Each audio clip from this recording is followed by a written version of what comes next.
All right, so what's happening, everyone? Welcome back to another episode of JustJuice Podcast. It feels good to be back. As some of you don't know, I've been away for a few months. Honestly, it does feel good to be back in this seat. I'm back with the one and only. Hi guys, it's Kim. You already know me, but today we have a very, very special guest. Who would you like to introduce yourself? Sure. My name's Amma. I have a podcast called I'm a Brown Girl. So I talk a lot about my toxic dissy house. So it is a bit controversial, but if that's your thing, then go and have a listen. It's definitely my thing. I literally told her, I was like, I called her up and I was like, I started from episode 1. I was like, there's so much I resonate with her. I can't wait to have this conversation. It was so good. Nah, this conversation we've been planning it for a long time because I saw your podcast. I think someone posted it on the story and then I came across it, and then I think you said something and I was like, yeah, we need to definitely need to have a conversation. I try to always post the snippets that I think that will stand out the most, just to be like, if you can relate or if you've learned something, go and have a watch. So yeah, definitely. I think what you said definitely related with me. But just before we start the conversation, guys, we have an official sponsor. Yes. Levels. Big shout out going to cmos.co.uk. These guys, honestly, I take this job myself. Before I even met the owner to the company, I used to take this. This is my favorite one. It's called Cinnamon and Date. We'll talk more about it later on. There's actually a discount code that you can use, JustJuice Podcast. You get 15% off. So yeah, if you do want to grab some of this, they do also some other stuff like black seed oil capsules. There's loads of stuff you can go and have a look on. But I'll leave the link for it in the description below. And yeah, now we can have the conversation. Wonderful. So obviously I want to do this justice and do you justice and really dive into what you do on your podcast. So tell the audience a little bit more about what your podcast is about. Okay, sure. So as I said, it's very controversial in the sense I talk about things that are very much brushed under. So, a lot of ums and ahs and a lot of chat shit aunties might be like, oh my God, how can she say that? I love that you say chat shit aunties. That's what That's it literally is. that. That's Chat what shit they are. aunties, That's what they chat are. shit uncles, they're all a part of them. And I think if I didn't speak about it, then who is? And I think it's really important to have that platform there so that there's more representation. Someone who looks like me, grown up in a strict background, very, very toxic dissy house. It's like, why would I not speak about it? And it's a good platform, so why not? Yeah, I think for me watching your podcast, it literally is that you are a brown girl. You literally named it I'm a Brown Girl. I'm a brown I'm girl. a brown It's not. You know what? When I saw it, I was brown like, yeah, girl. I'm a brown girl. I can't take credit for that. It was my girlfriend. She was the one who helped me with it. Shout. Well done. Well done. Yeah, no, I think I really looked at that and I was like, it's so great what you're doing, because a lot of why I joined this podcast, for example, was I know I had a perspective and I know I had an experience, but finding the boundary of how far you really want people to know about your life and know about your experience is a really, really tricky one. Yeah. But I think because you've come off the bat, I know in your original episodes you were kind of debating how much you should go into it. I was so hesitant. There's so many topics that I thought I wouldn't ever talk about, but literally last week I talked about, how I came out to my dad. Yeah. That is something I saw I'd never speak about, but here I am. And it's funny because I remember you alluding to it and then you yeah, actually saying it. Yeah, and I was like, I have a girlfriend. Yeah, yeah. But it shows there was so much growth in that podcast, just even from the first, what you've done 15 episodes now? 14, going on to my 15, yeah. Right. So That's crazy, that's mad consistency. Great. And that's you good. keep talking about consistency and we love to see it. But yeah, it's definitely been inspiring for me to kind of look at what we're doing here and what my contribution is to being here and how to open up about my issues and the things that are important to me. Hence why I love coming on this podcast and chilling with my main man, Karan.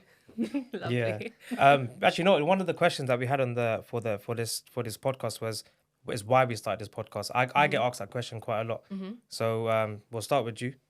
You tell us why. For sure. So there's a couple of reasons, but to highlight the main ones, I'd say, number one, I don't want to have any regrets when I'm 80. I think about this analogy quite a lot as to when I don't know why 80 is the whole number. Or I hope I live that long or longer. But either way, I just see myself as when I'm sitting down with my cup of tea, watching TV, chilling, and I think back and I'm like, oh, I wish I did that. I don't want to have any regrets.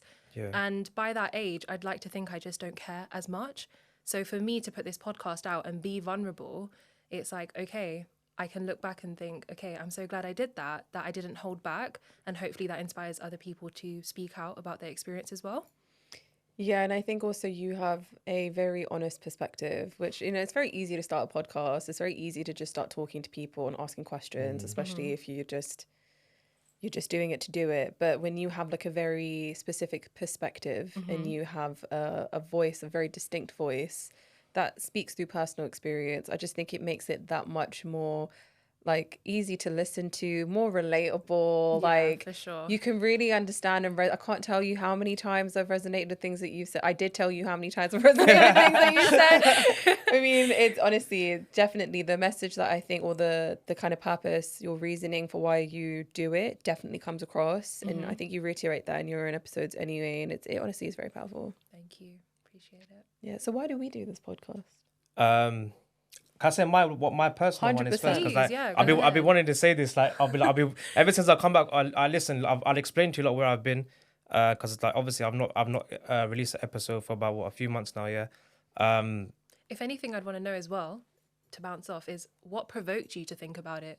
Yeah. What to do a podcast? No, what provoked you to think like, think this is okay, the where is this purpose. going? Oh, okay. So let me start from the beginning. So Kim, you'll remember this, yeah. So back when we was with Paragon and it was like lockdown and we did the live Live music event. the live music event. Did I not say to you, let's start a YouTube channel? Yeah, you had so many ideas. I had so many ideas. Yeah. The thing is, with the young me had so many ideas, but I never had the confidence to do it. I never had, The execution. I never had the execution. I just always had the ideas. And then as I grew older, grew like more mature. I've gone through a lot more. I've learned a lot. My knowledge has grew a lot. I was like, you know what? I said I was gonna do it. Like I had this thing, so I said to myself every single day, if you say something, do it. Like Yeah. literally, if you say something, just do it. Don't be a bitch in it. Just do it. That's literally how I used to speak. I was in the mirror. I was like, listen, you fucking bitch. Sort yourself out, all right? I do talk to myself in the mirror. No, Highly you have to. underrated, Yeah, but you have to. very effective. You have Yeah, to. And then 100%. I was like, you know what? I'm just gonna buy a camera. I'm gonna go there. I'm gonna do it. If I like it, I like it. I'll put it out there. I put it out there, and then as I done the first one, I was very hesitant to put it out because I was scared. I was like, I was not scared, but I was very like, You get worried about I was judgment. worried, Of about course, judgment of and stuff course. like that. And I was like, you know what? I don't care what people think about me. I'm just gonna put it out there. Of course. Then I did the second one, the third one. The third one we actually recorded here. That's when things changed. So that's when I was like, all right, cool, I'm gonna start doing it properly now. But it had no direction. Like obviously, I was just doing episodes with people that I knew. I was just getting as many people as I could on. I just wanted to have I just wanted to build it, like get experience from it as well. But someone said to me, I'm gonna tell you who it was. It was Sook from Party Rock. Shout out Sook. We actually sat down at the unit. Like it was like a 2 a.m. like deep conversation. He asked me a question. He's like, what is your what is your podcast? How does it align with what you want it to be Yeah. and everything like that? And I was like, you know what? I was like, I didn't have to answer that question. That's the first time I was like, oh shit. I was actually like back. Sometimes you Karen, need- speechless. I was What? like, shit. I was like, shit. I was like, he's put me on the spot. Sometimes you need that person to provoke that thought to Yeah. be like, Yeah, why do I do yeah. it? So, And then so then when I went to India, India for me was a blessing. It was probably the biggest blessing I've had, like in my recent years, because growing up I used to hate going there. I used to spike India. we all So hate like going there. It's just like, oh, going Nah, to see like, this I used to relative, going throw see that tantrums. relative. like I used to throw tantrums. Like there's a video of me. Same, don't worry, There's a it's video of me fine. smacking my head in the Golden Temple. I would never. I could never throw a tantrum. Never heard of. Nah, but like Sorry, compared to couldn't do like when I that. just went now, it was the best place I've ever been to in my life. nice. It was so peaceful. My mind just felt very clear. And like I just had so much. I had time to think. I had time to because that's what I wanted to do. I wanted to go there and just take a step back and then and actually like take a look at things from a different viewpoint and see how I can fix things. And then while I was there, I was like, do you know what? I was like, because I was like, do you not do this? Do you not people watch? I love 100%. people watching. Do you not just sit there and just look at people? I'm just like, Well, I'll always advantage myself if I'm at a restaurant or a cafe or anything. I need to be facing the room or facing the window, so I can either see people through the window or I can see people in the room. I people watch, but then I'll like either whoever I'm with, I'll narrate. Or in my head, like, oh, they're Yes. probably saying this, or they're probably on a first date. Or, like, Yeah. I'll try to figure out what they're doing, just for like my own personal entertainment. But yeah, it's Yeah, nice. we all It's do like, it. yeah, because you never know. Like, and then I always sit there and just think to myself, that person's got a story to tell. Like that course. person's lived a whole life. Like I wonder what their story is. I wonder what they've been through. Like, and some people I've sat with people and they've told me what they've been through and what they've said has helped someone. Like the people that watch it, like it's helped them. And that what I want to do now, what I found out, what my alignment is is that I just want to help as many people as I can, because I've been there. Like I've been there like at the lowest point in my life. I know how it feels. I know how bad it is to not be able to speak to someone, not having the thing inside you to like get up and go out there and do it. But things that I say or Kim or you or anyone else has been on the podcast says has resonated with someone. And like people message me all the time saying, what you said here helped, what you said there helped. How can I do this? How can I do that? And I've been helping people, and I can't lie. I like it. I get a kick out of it.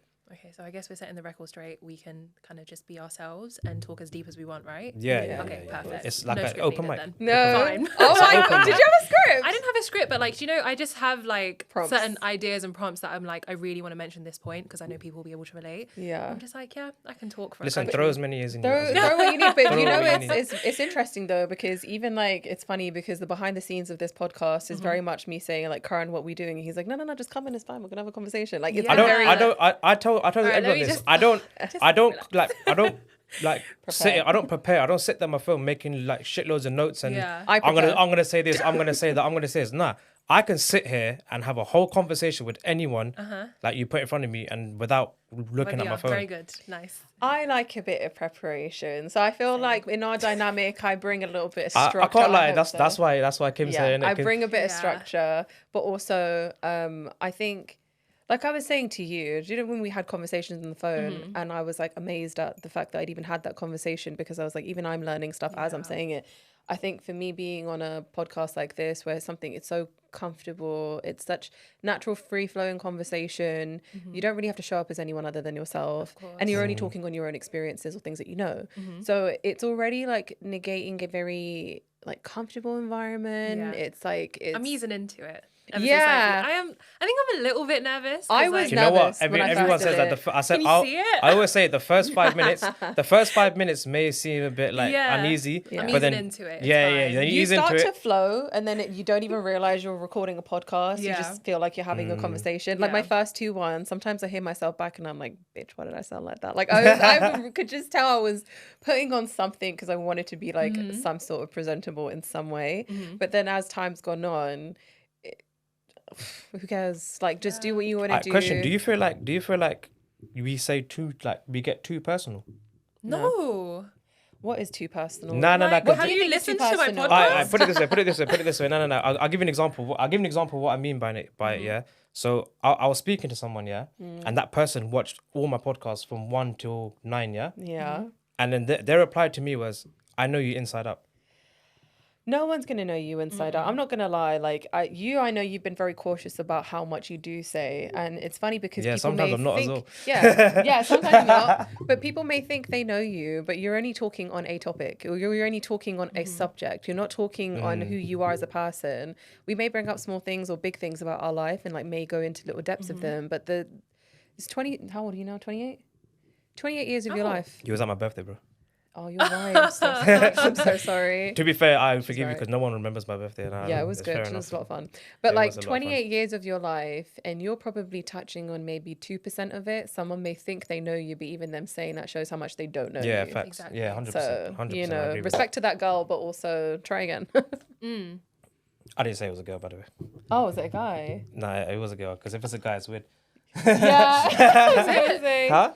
I don't think it's No, but weird, why would a guy like watch all my podcasts just to get to know me when I can just chat to him about it? Why not? Well, he's a fan then. That's nice. Exactly. That's If support. anything, it made me think that someone saying that they know you and you questioning it, it's like, why do you care? Like, don't even worry about it. If they think they Yeah. know you, okay, and what? But you know within yourself that they don't know you because there's so much about you that they probably don't know. So you just believe what you know, which is the fact that you know they don't know you. Yeah. Yeah. But the thing is, I can't remember everything I've said on the podcast. I'll have to go back and watch all of neither them. can I. Sometimes I look I back watch at my it and I'm podcast like, back. yeah. Yeah. It's like therapy for me. So yeah. I mean, that's half the reason why I do it. But sometimes I don't like hearing my voice back. yeah, I'm just for a like, minute I bro, didn't. why do you sound like that? For a minute, I didn't until I recently got some feedback. And one of my friends was like, Amma, it's not long enough. And I was like, pardon? No, I think the same. Huh? I think the same. What? Yeah. You can listen to me and my voice? Like, oh, what a compliment. I think the Thanks. same. Those voices like- are big. You know how you structure your podcast as well. It's very like you are very clear and succinct. So you know when you're coming into that podcast, you've got a message you want to relay. I'm sure there are things that you probably have listened back to and think, right, I need to edit that out, you to edit this out, because just naturally what you're talking about, sometimes you can get away from yourself. But what ends up in the edit is so powerful to listen to because it's so direct. And I get why you're in the 15 to 20 minute format. I completely understand it, but also do more, please. Sure, I have a full-time job. It's really hard, but like I'm consistent. I'm definitely at it, and there will definitely be more progress and lengthier episodes coming soon. So. I love it. I love it. What's inspired you to just start the podcast? I think the podcast in itself was something I wanted to do for such a long time, but I didn't know that the idea I had was called podcasting. I didn't know that would be like the best fit for the message I want to have. Right. From a very young age, I've always been quite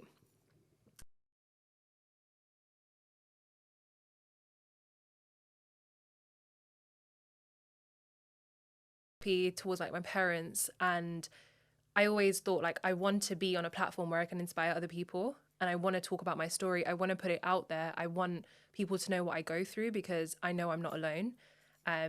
So podcasting just happened to be like the perfect thing and the perfect platform, if anything, for me to put my story out there. In terms of why I truly started it was just to have better representation, and moving out of your dissy toxic house is something that many of us go through, many of us feel. And even in high school, like mainly through high school and even sixth form, a lot of my dissy friends were going through similar struggles to me. Then I thought for a very long time, oh, is it just dissy people who go through it? But it was like, no, it's not just dissy people. It's my white friends who are going through it. It's my black friends who are going through it. And I think the main issue is that as a generation, there's a massive conflict between our generation and the older generation not getting on. And of course, course, that's a generalization. It's not everyone's story. But for my personal experience, I realized that I'm not alone in this. But 90% of the time, if not 99% of the time, I felt very lonely. Yeah. So for me to put myself out there and put my story out there, I want people to know you are not alone. We all go through this. Yeah. I think, touching on the fact that the generation before us in comparison to this generation now, I feel like generationally, every generation before its current generation has always hated something about that generation. Either they're like too hippie, or they're too liberal, or they're too, they don't have gratitude, or back in my day, we used to go coal mining and all this shit. But that's just going to carry on though. Yeah, I think it does. We're going to be saying that shit one day. Oh, yeah. Look, you know the difference when you're in year 11 and you see a bunch of year 7s, you're like, look at these assholes with the mountains on their back. Like, you just I think that subconsciously, way. like, I do think of like the younger generation now as like a 24-year-old, and I look at 14-year-olds and I'm just like, oh my God. Yeah. But part of me, like, I always try to remind myself, like, embrace that. It's not you, it's them, it's their story, it's their generation. You just don't understand it. Like, don't think from your ego. Be open-minded, have an open heart to it. Yeah, and also just because how you live your life is not how they have. And also one really big difference between our generation and their generation is I think we were the guinea pigs of a lot of tech and social media, but they have only known tech and social media. And what that does to someone's brain, we're learning in real time, is just, it's not great. I'm sure it fries it. It's not great. I was actually listening to a podcast on the way about like overstimulation and about how some parents, when tech was coming out and social media was coming out, YouTube was coming out, parents were quite encouraged to stimulate their kids. So like going online seemed like really great. But as like tech's evolved and as people's usage of it has evolved and there's been no restrictions, there's been no ethical restrictions, there's been no guidance, it's like they're allowing like... There's no boundaries. It's literal strangers who are socializing your kids, who are teaching them right from wrong. And the algorithm is pushing, this is literally what they said in the podcast, the algorithm is pushing the extremes of each agenda. So you are not just getting sucked into, here's a balanced perspective of two sides. It's here's the most extreme thing I can give you because that's going to give me views and you're going to be one of them. And let me indoctrinate you into this way of thinking. And it's become so dangerous, scary, that there's a level like in the generation below us that I actually really, really feel for, because there's a lot of autonomy they actually just don't have, and they don't have the power to like, obviously for us housing is difficult and just in our generation. In their generation, I couldn't really imagine how hard it would be. You saying that, I've just realized I've not even considered like the concept of our generation struggling to buy houses and them. Yeah, I haven't even thought about that. Jeez. Yeah. But I think it all, like, one of the things that I really appreciate about kind of your platform and what you do is you're very open about your healing process. And it's difficult and it's tough, but, like, I would love for you to talk more on that. Like, how has your healing process been since you, like, started the podcast to, like, where you are now? I think my healing truly started just before I moved out, in terms of like the few months leading up to the entire like bang of me moving out was when I truly started healing, in terms of like getting closer with spirituality and understanding my emotions better, and really just crying it out and making the final decision of I'm going to do this, that I'm not waiting around anymore. Truly coming to the understanding of it never gets better was the hardest pill to swallow. And I would always bargain with myself for a very long time to be like, oh, but maybe just if I stay another year, it'll be fine. Maybe my mum will change. Maybe my dad will change. But no, like it got worse. And if I stayed, it would have only gotten worse. So me having to make that decision was very difficult. But the thing with healing was, well, what I learned was the fact that moving out was the easiest bit. It's the aftermath that was the hardest bit, because when you're sitting in your room by yourself with no distractions, without your mum screaming in your ear or your dad calling you a disappointment, and you having to actually process what the hell just happened for X amount of years for your whole life, that is the hardest bit to process. When you're tearing up and you're crying and you're just like, I can't even believe I went through this. Yeah. And I think it's so funny because, like, in my life, what I've noticed is, like, you know, a situation where I feel like I'm really good now at knowing when people are convincing themselves that they're okay with the situation. Because I feel like most of the time when you want to make a big transitional move, it's the fear of, like, well, what's going to happen afterwards? So in that time, you'll convince yourself, well, you can handle it. Well, it's not actually that bad. Or, you know, I'm quite fortunate in comparison to most. But touching on your spirituality, it's making me think of, like, what I've understood is, like, if you truly, really desire something, like, say you truly desire freedom, life is going to keep giving you examples of either why you should fight for it, or why whatever initial decision, impulse that you had in your head that you had convinced yourself was not the solution actually is. Because like you said, you know, you were just waiting for it to get better, and maybe they would understand, and maybe they would understand you, but you were given more and more scenarios of actually they're not going to change, and it's time for me to remove myself from this situation. I definitely think, like, even healing now, fast forward to like even say the last 6 months of putting my podcast out, podcasting is the one thing that brings me joy. I enjoy sitting for a good hour, recording my episode, having to plan it, and that in itself is my sort of form of therapy. But behind the scenes, when I'm healing on my own, I think journaling has been by far the biggest thing that's helped me. It has saved my life many a times. It's not for everyone, but I've always promoted on my podcast that have something that you do for yourself to get to know yourself better. Yeah. Because if you don't understand your mind, who else will? And healing or finding something that you enjoy, it doesn't have to just be journaling. It can be, I don't know, painting or going to the park or hugging a tree. Whatever it is for you, make sure you do something to help yourself understand yourself better. Why has healing and the healing journey been so important for you in your life? Because you could have gone through all of this and just decided, fuck you, I don't care. You're all a bunch of bitches. But you didn't. You looked inward. Like, why is it so important for you to do that? Side note, I still did that. You can. That's part of the healing journey. That's part of the healing journey. I still was like, sod this, I'm out. But in terms of the healing journey in itself, I wanted to end the cycle. And it's very scary to do what that. What cycle is it? Generational trauma. It's a very real thing. I decided to just start healing to end the cycle. I know my ancestors look out for me, and I'm sure I wasn't the only one in my bloodline to feel the way I feel. I just happened to be the brave one to be like, okay, I'm putting a stop to this. I've had enough and I will end it. And it's so funny though, because when you are the one that recognizes that there is a cycle or there is you're seen as the crazy one. Oh yeah, because you're no longer adhering to what the other person has become so comfortable, built their whole identity around. Like, God forbid you actually start shattering their understanding of how life should be, because they've convinced you that it is only one way and it's their way because that's how they've experienced it.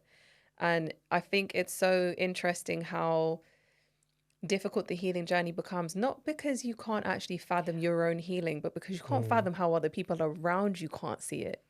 I don't know. Sometimes I feel like, okay, everyone's going to have different ways of thinking. As, you know, as my parents do, because of a number of reasons in terms of like their upbringing, the things they believe, their society, the society that they're in, as to, you know, if they did something wrong or if their society didn't accept it, they'd be shunned out of it. And I understand how scary it is to put yourself out there to be the one who's going to be cancelled, being me, you know.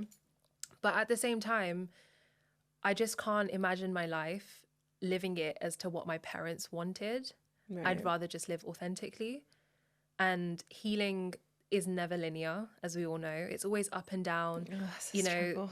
I mean, going back to the point I said in terms of like understanding everyone has a different opinion, like I can respect it, but doesn't mean I have to follow it and agree with it. Yeah, definitely. Yeah. It's just not how I think. I'm not going to think my parents are crazy for the way they think, because I understand where it comes from. But at the same time, I'm going to take it for face value. Yeah. And I think if we're talking about like now today, where I am at with my healing journey, when it comes to like my parents specifically, I take my parents at face value. For a very long time, I was like, oh, but they've gone through this and I understand, but like, it's so difficult for them. But it's like, it's difficult for me too. Like, Well, I think that's the thing though. Like everyone likes to separate themselves in terms of, especially make a comparison of who's worse off than the other. I feel like it's a dick swinging contest about who's got Yeah. the most trauma. But I Yeah. think the whole point there is actually bonding on the fact that you have that trauma, knowing that trauma actually exists for everyone. I don't know one course. person who's become unscathed by trauma. Do you know one person who's become unscathed by trauma? no, but the point is like, okay, you've gone through a period of your life where it was awful.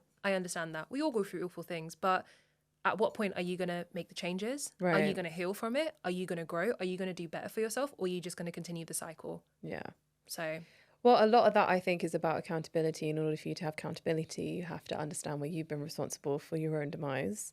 Everyone has a part to play in their own life, however it's gone, in some way, shape, or form.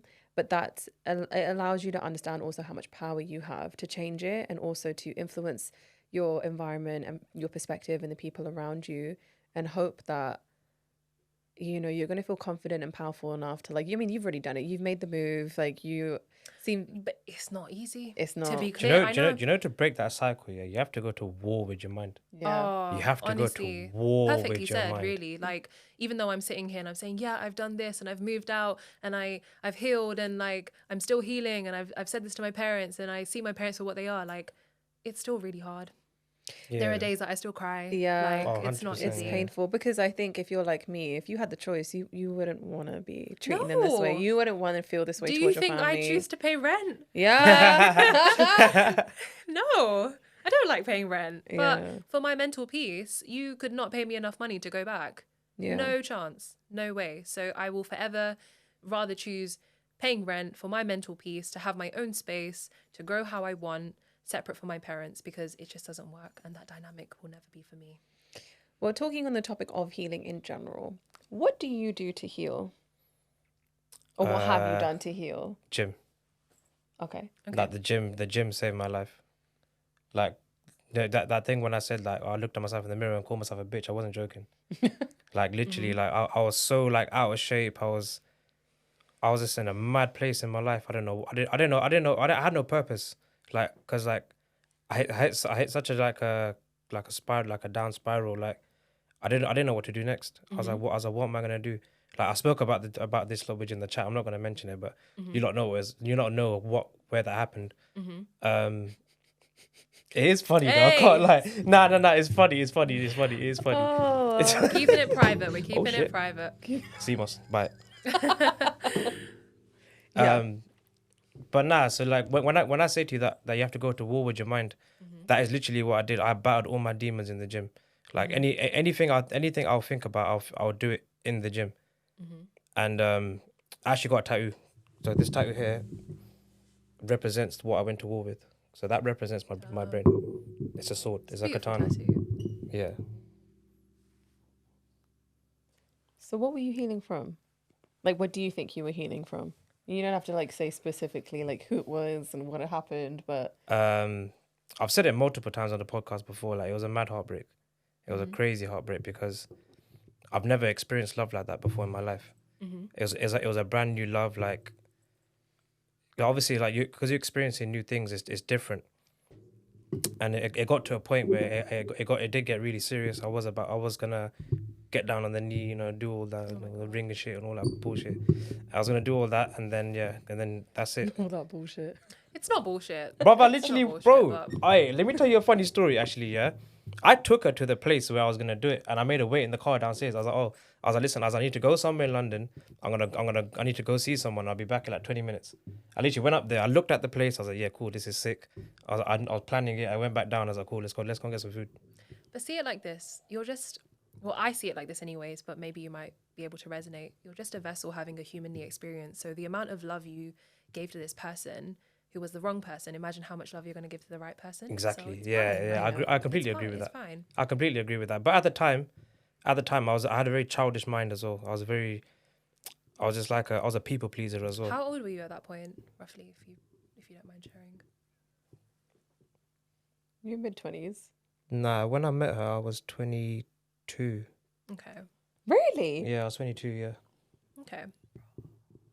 Not that it matters in terms of age specifically, but what I was trying to understand as to like how your mindset has shifted after all these years, because you said you're 28 now, you know? It's shifted like differently, like on a What you thought then is on a scale not where even what you think now. if a 22-year-old me was listening to me, like saw me today, he'd be like, nah, there's no way that you're about to. I knew 22-year-old you, and honestly, you had a lot of ambition. I did. You know, I was his boss, yeah? Yes, so you had a lot of ambition, and the thing is, I think you had so much in you, but I think a lot of it is also to do with support and the environment and stuff that was around you, and all of that has shifted, which has Yeah. allowed the person who you really wanted to be to come through, but the person was always there, just wasn't able to thrive. Do you know how it felt like? It felt like I felt like I had so much, like obviously, like you said, that I had potential to do a lot of things and whatnot, but I felt like I had a lot of weight on my back, like a lot of weight on my back of people, like what's the word I'm looking for? Expectations. Expectation is another word I'm looking for.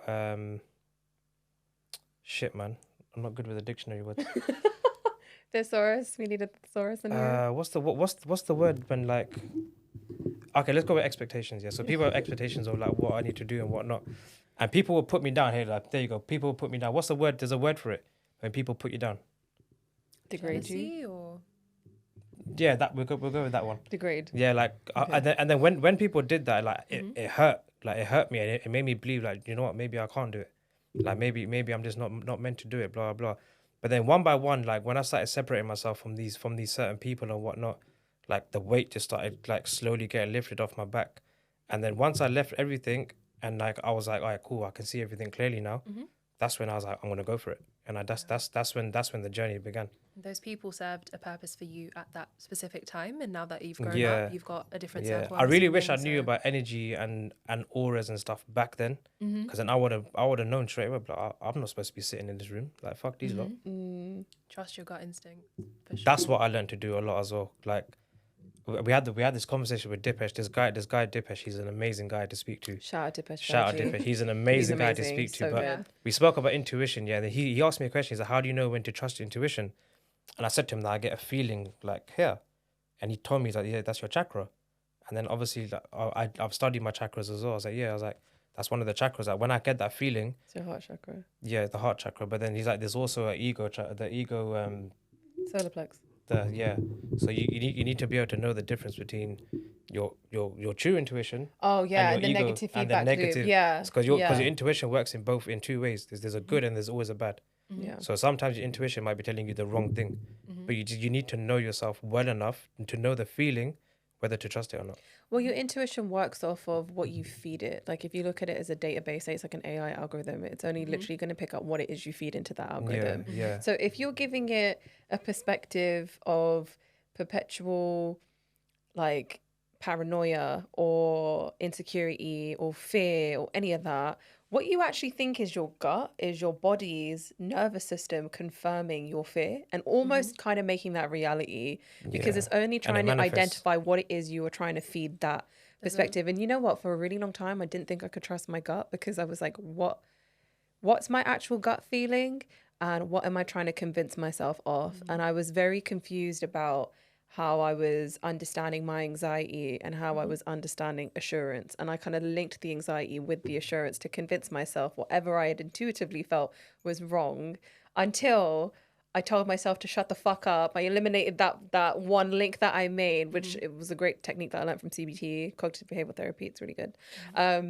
And it kind of just made me think that at some point you kind of have to trust yourself. At some point you have to believe that the work you've done is paying off and that you've actually progressed and that you can bring something to the table that's not rooted in that fear or that anxiety or whatever it is. So it was a lot at that point now has become a lot about just trusting that your intuition is telling you something and that you can trust it because inherently your intuition is you. And if you're feeding it with the right information, you're going to get a good input back. It's a very wild journey though, because like learning to trust yourself, I think it's one of the hardest things I found in my healing journey. And it's because my reality was very much shaped with other people's opinions of who I am. So when it came to me thinking about myself, I would question a lot about whether I even knew myself, because why would these people, like, who love me, why would they say that about me if that wasn't true? Or like, they live with me all the time and they raised me, how would they not know like what I'm like? And I really wish I went into a fuck you, I know myself mode. Like you're like, you don't know yourself. But it's only now in the last year that I feel like I got to that healing point of you can back yourself 100%. People are going to chat shit about you. People are not going to like when you put boundaries down, and you just have to be okay with people hating you in their head. And what other people think about you is none of your fucking business. I like that. Sorry. Respect. It's none of your fucking Respect business. I can really relate with that. I think the best example I had in terms of that was this guy at work. And he was saying how, say if someone came up to you and was like, ugh, you're yellow, you're not going to believe it. Because obviously, you know you're not yellow. Be like, really? Jaundice? Olaplex? Just an example, is like, if someone came up to you and said, oh, you're yellow, you're not going to believe it because you know it's not true. So when someone comes to you and they're saying these awful things about you, you know that's not true because you know yourself best.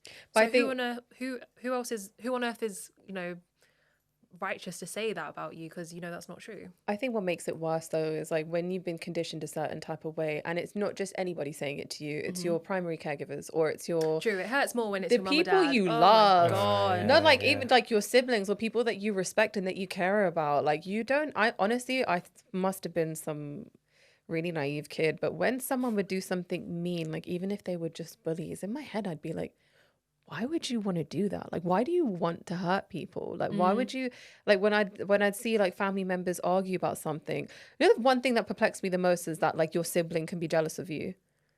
That I know it sounds so dumb, but when I was different person, when I was younger, like because we have a lot of girls in our family, it blew my mind that your family member, sibling, whatever it is, could possibly be jealous of you. Because in my head, I thought, you know, family is family. And it's a thing. It is a thing. Definitely. I know you've experienced that, but like, definitely. I've thought in my head, like, you know, your family is your family. When you've been built with a certain, like, the words, you hold on to the words of the, you know, trust your family. You're always here to support them. You show up when they need you. Blah blah blah blah blah. But then you physically are demonstrated how that's not even the case, or that is only the case for some people, not for everyone. Honestly, it was world shattering because I couldn't understand like where people's animosity was coming from. Like the idea that you are actually going to stifle your whole family's ability to do well and thrive and, you know, be these great people on their fullest potential because you're jealous. That's why uncles are always fighting over land, and there's always an issue with brown families. I know you're saying this, but it's another point to highlight. It's so common. Yeah. It's very, very common. Very common. In terms of jealousy within my family, I've probably experienced it, but it's difficult for me to say 100% I have because I just will never know and I don't really care to know. But I think jealousy is also bred by comparison. So when you got a bunch of elders who were sitting there saying, oh, your sister over here, she got an A in her exam, or that cousin over there, look at her, she's lost weight, what happened to you? It makes you like, they literally will, like, adults will play kids off kids. And they don't even realize that. They think it's a motivation thing. Yeah, and they got no filter about it. They got no filter about it. No fucking filter. Like, I read a book called Daring Greatly by Brene Brown. Amazing. If you ever want to read it, I've got 2 copies. You should take one. It's so good. But she literally speaks about how she had done multiple studies over extended periods of time with multiple groups of people. And shame has never positively impacted anybody. Not in the workplace, not in a relationship, not in raising your kids, not in family dynamics. Shame does nothing. So where you're trying to create shame by a comparison, you're literally breeding someone's insecurity and actually causing them to fuck up not only your life, but their life and everyone else around them. Because another thing is people aren't aware. I was actually having this conversation with my friend in the car recently.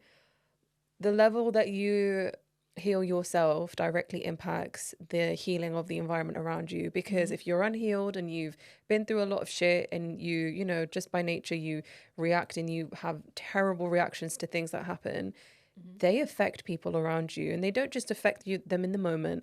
They could affect them for the rest of their life. Yeah, definitely.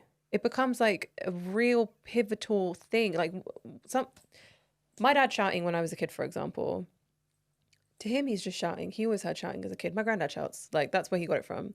To me, I can't stand loud it incites voices. fear in me. Yeah, like, makes me scared. Makes me very scared. Yeah. And that's someone who didn't address and also thought it was normal to kind of speak to people that way, didn't address their shit, and has now given someone else a reason to be afraid and has no idea how that's translated in someone else's life. I think old me was very affected by people around me in terms of like my family being toxic around me, or if my dad was shouting at me, or if my mum was having a go at me, or whatever it was. If it was a bad day in the house, it really affected me to the point where my reactions and my projections were also quite negative. I didn't know how to handle myself and handle my emotions, but having moved out, I can 100% say I'm a lot less of an angrier person. I'm a lot more calmer when dealing with tricky situations. And I can very much imagine if I was still there, I'd be a very different person in terms of like how I deal with my emotions. Yeah. Not so positive, to say the least. I think a good indicator for whether someone is good for you or whether they're not is how they take you out of your character, or if they take you out of your character. Every time I go home, for a while, there was a part of me where I felt like I was stepping back into the old me, which is what I didn't want, but it was so out of my control and so subconscious until I had to pull myself on it and understand that I am not the old person that I was, even though that's what my parents see me as. But just because they see me as that doesn't mean that's the truth. It's just, unfortunately, they haven't been able to differentiate between old Amma and new Amma, which is a shame. But every time I go home now, I am myself. I refuse to de-gay myself. I'm as open as I possibly can. And if it means that it's going to be, a controversial conversation at home, then it's happening, because why should I not be myself? I'm going to be authentic. Did you have any expectations when you were moving out? Like, what did you expect from your parents at that point, if anything? It's so fascinating you asked me that question, because I've got some substance in terms of like I can actually have like a relatable example. Yeah. But recently I went through something that was quite horrible and traumatic, as we do. Life, it happens. And it was a life and death situation, unfortunately. And I went to my parents and I was like to my dad, like, hey, did you tell mum? Even though he had told me that, yes, I have told your mother. I said, okay, Dad, have you told mum? He said, oh, no, I forgot. I was like, okay, what do you mean? And he was like, oh, I said the wrong thing. I was like, okay. So my mum was like, oh, I'm sorry this happened to you, but I didn't know. I said, absolutely fine, no problem, understandable. So then I asked her, I was like, if something happened to my brother, would you tell my dad? And she said, yes, of course I would.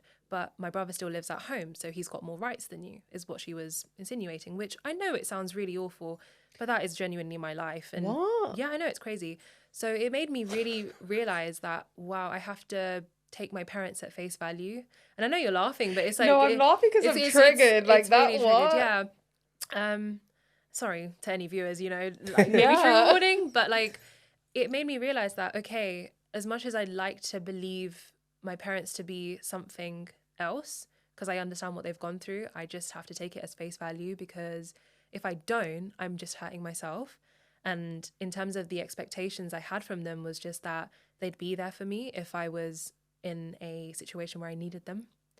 And that's the least I expected, but turns out that, it's too much to ask for them to drive to me or drop me food. And for me, I just think like in the future, if I had a child, or forget even a child, even my friend, if they really truly needed me and they had gone through something quite horrible, I'd be there for them. Like, I'd go and cook, like I'd make sure they'd have medicine or do the food shop or whatever I possibly can to help, I would do. So when it really came to my reality, and maybe that situation happened because it just was there to show me, to make me realize that, okay, I know I'm hopeful and I think maybe it'll be better one day. And I always have this like, some days it's good, some days it's bad. And the healing journey, as I said, it's never linear. It's like some days you want to believe your parents are amazing and some days they do something really horrible and you're just like, oh, okay, I should have trusted my gut instinct, but I still gave them, you know, the upper hand, or you know what I mean, like the That's better. another thing, right? This is why I love the universe. When they will always show you what it is. I You know? swear to God, when I feel like I could forgive something that someone's done, like I could kind of like, let's turn a new leaf. They may be exhibiting some new behaviors. People got some nice things to say about them, whatever. Mm-hmm. Life gives me a scenario the next day To be like, here's the reality. saying, honey, Yeah. remember why? Because you know what, a big Yeah. theme in my life is I think my upbringing, I've very much been pushed to limits. I'm always like, my capacity is just expanded based on how I've had to live in my life. So when I look at scenarios like bad situations with people, it can't just be a simple, oh, they betrayed your trust and that's the reason why you shouldn't really be around them. It has to be, they killed your fucking dog. Like, for me to actually be serious about how I'm treated by other people, because I'm generally so forgiving. I'm generally someone who's like, I can forgive. I've forgiven a lot of shit in my past, stuff that probably wasn't even deserved, but forgiveness is forgiveness. I will never regret that. But I've let go of. And the thing is, with forgiveness, if you have forgiveness without boundaries, you're just repeating a mistake, because you can forgive someone and still know that you can love them at a distance and they don't need to be in the same position that they were in before. Or You mean like you can forgive someone, but you won't give the same you twice to them? Yeah, 100%. Yeah, Yeah. I can resonate with that. Yeah, Definitely. but then there are times where I've forgiven people and I've just like... It's complicated, to say the least, because even though my parents have done so much to let me down, unfortunately, there are some things that they do that is just wonderful. And then it confuses me to be like, which side am I on? It's like, oh, they did a really shitty thing, but oh, they always make me food. My dad got me this. Yeah. He loves me. He says this. He says lovely things. I don't know. It's always up and down. But I think what's more important for me is to make sure I've got strong boundaries, making sure I'm still healing, having that distance, still, you know, being authentic as much as I can around them, but also just remembering that I have to put myself first in this situation, because if I don't, it's just going to continue the cycle, which is something that I'm trying to end. Yeah. Yeah, I got a question for you. Do you know, like, obviously you've explained about like what you've gone through and stuff like that. Like, what advice would you give to someone that's listening right now? Like, you can go into more in depth about like what you went through if you wish to, so like people can resonate with it a bit more. Like, but what advice would you give them? Like, obviously with your healing journey, like how you dealt with it. Like, what can you do? What can they do to help themselves the same way you did? Two things I'd say to that. I think, as I said, definitely have something that helps you to get to know yourself better. Spending time alone, very, very important. And it can be difficult, especially if you're living in a toxic household. May it be desi, ethnic, whatever you want to call it. Just a difficult relationship with your parents. It can be difficult to find that time. Your circumstances may be different, small house, lots of people around, don't know what's happening. But taking a second for yourself just to meditate, understand what's going on your brain, whatever it is, take that moment for yourself. It's very important, number one. Number two, just because I've decided to leave my house doesn't mean I'm saying follow what I did. It's the right thing to do, because it might be easy for me to say because I've done it, but doesn't mean that someone else over there has the same circumstances as me, because safety is number one. It is key. So if that is something that you can't do right now, please do not feel like you're alone, that, you know, I'm sure you feel like you wish you could leave or things were better, but just because I've decided to leave, don't follow my footsteps, because my circumstance might be very different. Yeah. As much as I would recommend to move out for your own sanity and just general peace, it's definitely a lot of work that goes into it. And it's not as just a streamlined kind of journey to be like, oh, you move out and everything gets fixed. Because the journey afterwards is Your life far changes. more That's difficult. when it gets Everything hard. changes. It means you will be shunned. It means you won't have the same access to your parents that you once had. and this is not to say this will be your circumstances, but this was for me, you know, like my relationship with my parents will never be the same. I saw both of my parents hit rock bottom, you know, having to live paycheck to paycheck for almost a year and a half, almost 2 years, you know, literally having low bank balances when you're living alone and struggling to pay rent. It's a very scary feeling. But throughout all of that, the one thing I can stand on and say was 90% of the reason that everything worked out for me was my good friends. That if it wasn't for the people who are around me in terms of like even helping me move out, or the friends I have now, they are wonderful human beings and I will forever be grateful for them. So have a good support system if you can, even if it's that one friend you can trust, or a relative, or anyone that you can just release your inner self to. Please, you know, have that space and share. Sometimes when you sit down with the right person and you offload, Yes, like it feels good. Like when we went for a walk a couple of weeks ago, I was just yapping for like good. I was yapping for a long time. That's a form of therapy, you know. I'm yet to send him his invoice, but Nah, a lot. You give great therapy sessions. Thank Was you. that after I come back from holiday? All my holidays. Yeah, it was. You were, So, like, you were on your way out to the last one. Yeah, it was before Yeah, when it I was beat before her. you went Ibiza. So like obviously I had a lot to speak about. No, it was off. It was after Where did you go for Randy's birthday? Tenerife. Oh no, it was before Ibiza. I haven't heard about Ibiza yet. Oh, No, Ibiza was sick. Do you know what? Since we're talking about family, do you know what? My family is lit. All right. My mum, you went with your Hey, the whole my family. mum was living her life in Ibiza. That's what I'm gonna I say. couldn't think of anything worse. Nah, honestly. In terms of like unz. I like unz music, don't get me wrong, but love it. I'm a granny, 10 p.m. I don't like bed, unz tea. music. You know when you either. turn 25 to 26, that's gonna change. Trust me, because I was Okay. exactly the same. Am I coming back to my clubbing No, era? do you know what? You're coming back cool. to. Let me, I'm not gonna club. I know what my vibe is. That's what it's gonna be. let me Okay. tell you from experience. Yeah. Yeah. So from when I was in my 22-year-old era before that, I was clubbing. I was going out to unis and this party. And obviously, like you do it, and then I got to a point like the same way you have now as well. I don't like it no more. I get very socially awkward. So I get social anxiety when I'm out, and I didn't enjoy it. I hate going clubbing now. I won't go clubbing, but like Kim said, I know my vibe. Like my vibe is to be when I'm on holiday. That's when I enjoy like going out. Like not even to clubs. Like just like pool parties, like brunches, beach clubs. Like obviously on the odd night we'll go out, but like the vibe is just so different abroad, and then that's why I feel like it's just like revived slightly. I'm not going off the rails, not yet. Yeah. I won't go over the rails. I kind of did, but I don't. It's a balance in it. It's like a balance in it. But yeah, that like it'll come back to you when you go abroad, like especially like places like Ibiza, and make sure you go with the right people. Yeah. That's all I'm gonna say. Holidays make such a big difference when you go with the right Holidays with the wrong people off. people. I've gone on holiday with the wrong people and we've been robbed at knife point. Oh, Wow. that's Yeah, awful. yeah, I'm yeah. so sorry you went through that. That's scary. It was mad. Like it was a life and death situation. That Like, is life and death scary. situation. Yeah. Then I just removed myself from that circle. I went on holiday with I told you a lot of this story. Like when I went Tenerife, I didn't know none of the guys there. Like it was only supposed to be me I and couldn't Randy. do that. Do you know what? Do you Maybe know I what? could, but right now It just, became like, quite serendipitous for him though. Like it turned out that these group of people were sound. But Okay, like good. it's crazy because like when people say it's a small world, it literally is a small world because You're always two people removed from your cousin. So I always say, you're two people removed from your cousin.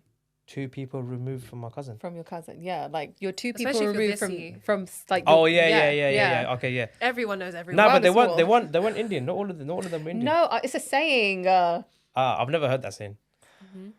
But anyway, so basically, my good friend Randy, our good friend Randy, it was his birthday. He's never been on holiday before. I was like, you know what? We're going in it. I was like, we are going It's very somewhere. sweet of you to do I was like, we're that. going Yeah. somewhere. I was like, we're gonna do the. Yeah, he We're feels gonna right do now. the tourist. We're gonna do the touristy stuff. We're gonna go jet skiing. We're gonna go on. take some pictures We're gonna for go your to Tinder romantic meals. profile. We're gonna go dinner together. I was like, we're gonna go dinner together. Everything. I was like, I'm gonna give you a holiday experience. Yeah. And then my mate was like, oh, we're going at the same time as you. And then he was like, I'm coming with about 5 of my friends. And then they were staying at the same hotel as us as well. No way. What Yeah. a coincidence. Yeah, like it's a mad coincidence. Yeah. And then I met them, and So I'm saying serendipity. like Could obviously you I explain what was that like, word means? Serendipity is like as if it's meant to be, like fate. Okay. yeah. So at the airport, I was saying to Randy, I was like, do you know what? If his friends are like dickheads in it. I don't want to chill with them because I don't like being around people that like, you know, like where they just get drunk and they just act stupid and they're just like, they're not mature. Like they're not grown men.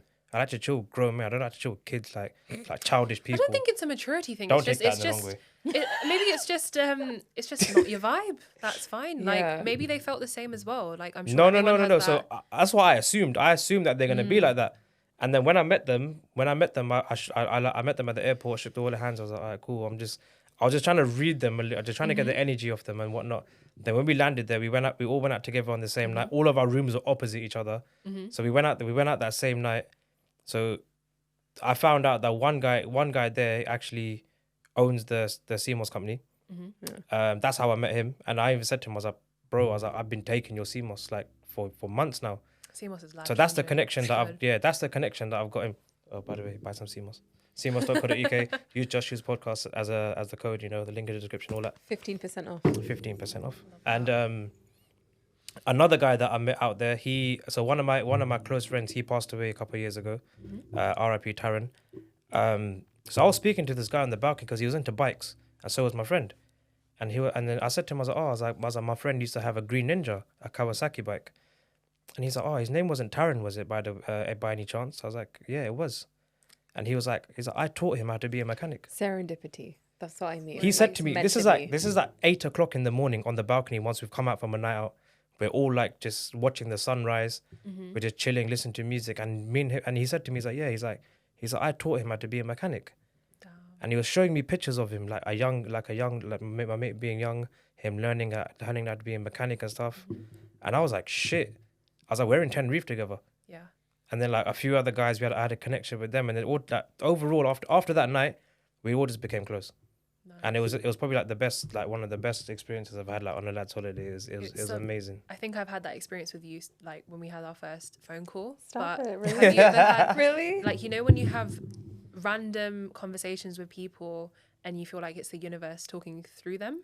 Yeah. Like it's them. Yeah, and it's yeah. just I am like, the universe, what can I say?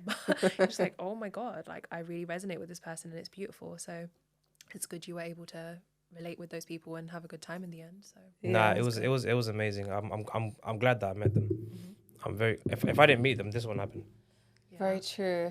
You know what I'm saying? Everything happens for a reason, man. Everyone comes into your life for a reason. To either be a blessing or a lesson. 100%. Facts. I feel like we're very conscious of time now. What time is it? Oh, what time is I it? feel like we could talk forever. Oh my God. I Oh, know. We've gone over. I feel like I could literally talk forever. Part 2? Part 2. We'll have to do a for part sure. 2. Yeah, okay. We'll have to This'll do be a part fun. 2. All right, so guys, listen, we're gonna wrap it up. Unfortunately, we have run out of time. We will do a part 2. Let us know if you want to see a part 2. Leave a like, a comment, subscribe. I'm gonna leave a link for Amma's podcast and her socials, Kim's, mine, of course. And look at that. Don't forget the CMOS as well. I'm gonna leave the link for that. Don't forget to use JustJuice Podcast as the code. And yeah, I'll see you lot soon.